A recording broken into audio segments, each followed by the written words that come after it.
Inilah suasana garasi yang dijadikan rumah solusi, didirikan Sahlul Yusar, warga desa Kalitengah, Kecamatan Tanggulangin, Sidoarjo.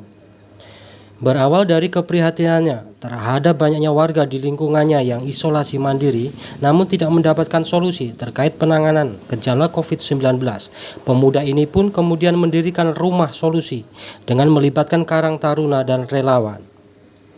Di dalam rumah solusi ini disediakan beberapa peralatan kesehatan mulai oximeter, tabung oksigen, dan beberapa peralatan lainnya. Tidak itu saja, rumah solusi ini juga menyiapkan 1 dokter dan 3 perawat untuk memberikan solusi tentang persoalan penanganan gejala COVID-19 bagi warga isolasi mandiri. Konsultasi ini pun dilakukan secara daring atau online. Selain itu, rumah solusi ini juga dijadikan sebagai tempat dapur umum yang kemudian hasil masakannya akan dibagikan kepada warga yang tengah isoman.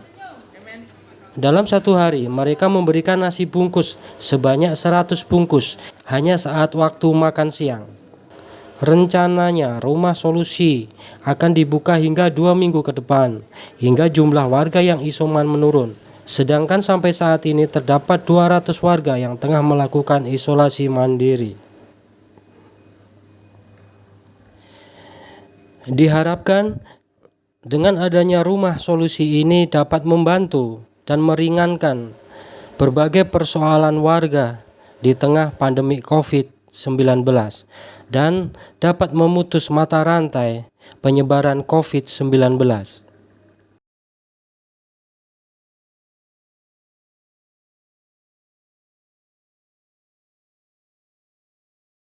Solusi untuk masyarakat maupun orang-orang yang kena pandemi COVID, terutama di warga kita sekitar. Jadi pada intinya kita sepakat bahwasanya pandemi ini kalau kita mengandalkan hanya pemerintahan saja, ini saya rasa tidak cukup. Karena ini kita mengumpulkan seluruh karyawan mulai dari Karang Taruna, dari ketua PKK sama PKK desa, kemudian ada dari teman-teman BMI, Bintang Muda Indonesia, dan lain sebagainya, untuk kita bisa bersama-sama bagaimana pandemi ini segera bisa selesai. Dan alhamdulillah ketika kita membuat sebuah program rumah solusi ini, gunanya untuk yang pertama kan belum tentu semua yang warga isoman ini bisa dapat penanganan khusus secara dengan dokter maupun perawat. Ada biasanya warga yang cuma isoman saja tapi tidak tahu isomannya itu bagaimana kan gitu ya. Dengan adanya rumah solusi ini kita melakukan pendampingan secara online beserta dari perawat dan dokter untuk bisa kita kasih arahannya. Dan kemudian kita sudah mendirikan dapur umum yang akan kita bagikan untuk para warga isoman. Ada beberapa sembako yang dalamnya ada Biofit, itu obat untuk penanganan COVID juga.